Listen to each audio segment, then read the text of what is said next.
Hello বন্ধুরা, welcome to my Yasmina Khatun channel. আজকে তোমাদের জন্য নিচ্ছি ঘুগনি রেসিপি নিয়ে। তো ভিডিওটি যদি ভালো লাগে ছোট্ট করে একটু সাবস্ক্রাইব করে দিও এবং শেয়ার এবং লাইক করে দিও। তো তেলের ওপর তেজপাতা দিয়েছি। তেজপাতাটা একটুখানি ভাজা গরম হয়ে যাওয়ার পরে আমরা পেঁয়াজ কুচি দিয়ে নিয়েছি। পেঁয়াজ কুচিটা সামান্য একটু নরম পাড়া হবে, তার উপরে দিয়ে দেবো কাঁচা লঙ্কা। এটাকে ভালো করে নাড়াচাড়া করে নেব। পরিমাণ মতো অল্প পরিমাণ লবণ দিয়েছি, আদা এবং রসুন বাটা দিয়েছি পরিমাণ মতো। তোমরা যেমন মনে হবে যে সেই পরিমাণে, সবার তো মাপ এক নয়, সেই হিসেবে আমরা আদা রসুন আলাদা করে যেহেতু বাটিয়ে রাখি, সেহেতু আদা রসুন আলাদাভাবে দিয়েছি। পেঁয়াজটাকে ভালো করে একটু কষে নিচ্ছি, আর পাশে আমরা দুধ পুরাচ্ছিলাম, তারই একটু ক্লিপ নিয়ে নিয়েছি। তো এরপর দিয়ে দিলাম হলুদ গুঁড়ো।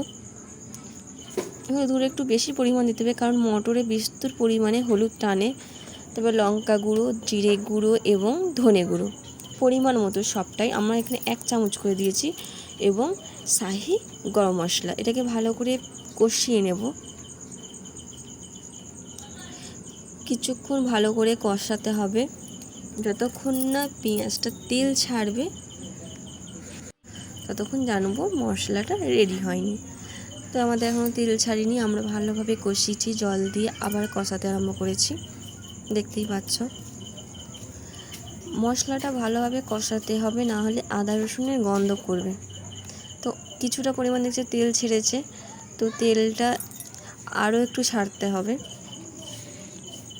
তো ততক্ষণে বলে রাখি, আমরা মটরটা আগের দিনই সকালে ভিজিয়ে রেখেছিলাম এবং মটরটা সেদ্ধ করে রেখেছি।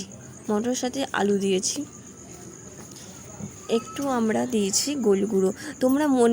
তোমরা যদি চাও যে আলু দেবো না, তো আলুটাকে পেস্ট করে তোমরা দিতে পারো শুধু মটরের সাথে, কেননা ঘন হবে জিনিসটা। আমাদের যেহেতু আলু পছন্দ করে, তাই আমরা আলু দিয়েছি। তো পেঁয়াজটিকে আরও ভালো করে কষিয়ে নিচ্ছি। এবার দেখো সাইড থেকে কেমন তেল ছাড়ছে, তেলটা খুব সুন্দর ছেড়েছে, দেখতে পাচ্ছ। এবার আমরা সেদ্ধ মটরটি দিয়ে দেব। এবার এটাকে ভালো করে আমরা নাড়াচাড়া করে এটাকে আমরা কষবো মশলার মধ্যে।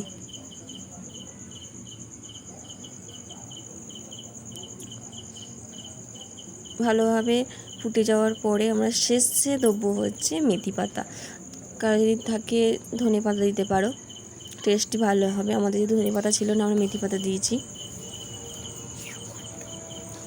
তো গাইস, আপনারা দেখতে পাচ্ছেন আমাদের ঘুগনি পুরো সার্ভ করা হয়ে গেছে। ভালো লাগলে like, comment, share and subscribe.